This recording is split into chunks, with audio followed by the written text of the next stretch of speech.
folks, this is Rob coming to you live from the Performance Food Service Cooler, and normally I say it's 32 degrees and overcast every single day, but today we're over on the potato aisle. It's about 40 degrees. You can see not all zipped up in here. It's a little bit warm compared to the rest of the cooler, but there's a reason for this. This is where potatoes like to live. This is where they like to be stored, and storage potatoes, that's what we're talking about today.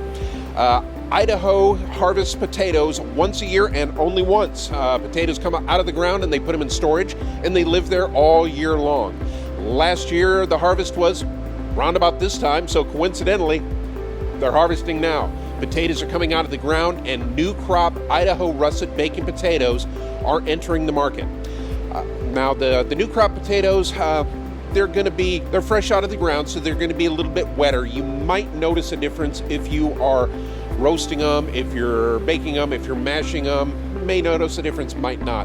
Where you're going to notice a difference is in the frying of the potato, and this is a huge difference.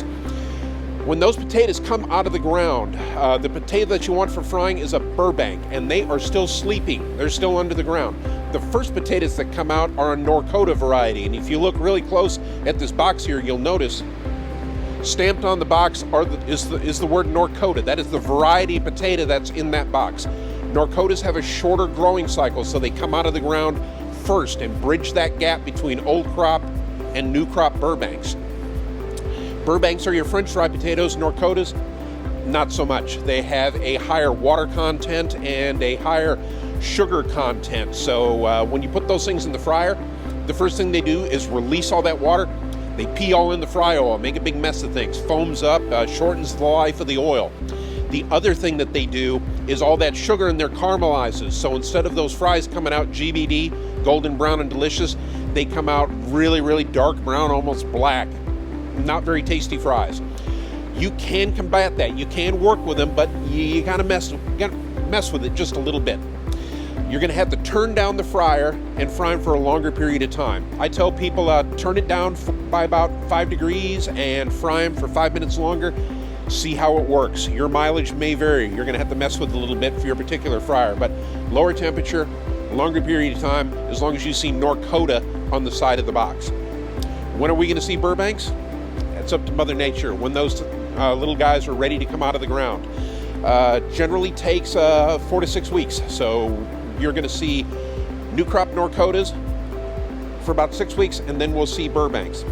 If you do see a box and it says Burbank on the side, that is old crop, which right about now, they're starting to get a little long in the tooth. They're starting to get a little iffy when it comes to quality. If you see Burbanks and they got a hot price on them, that is stuff that they've scraped off the bottom of the shed. They're trying to get one more shipment out of that shed before they shut it down, clean it out, load it up again with storage potatoes for the season. So if you see Burbanks, pay close attention. You're getting old crop product, may or may not be spiffy. If you see Norcotas, that's new crop. Those are the ones you got to mess with when you fry them. Any other application, you'll be just fine. That's it for Peak Idaho Russet Baking Potatoes. If you want to talk about that or anything else in the Peak Produce category, of course, I'm always available to you, and hey, let's keep it at the Peak.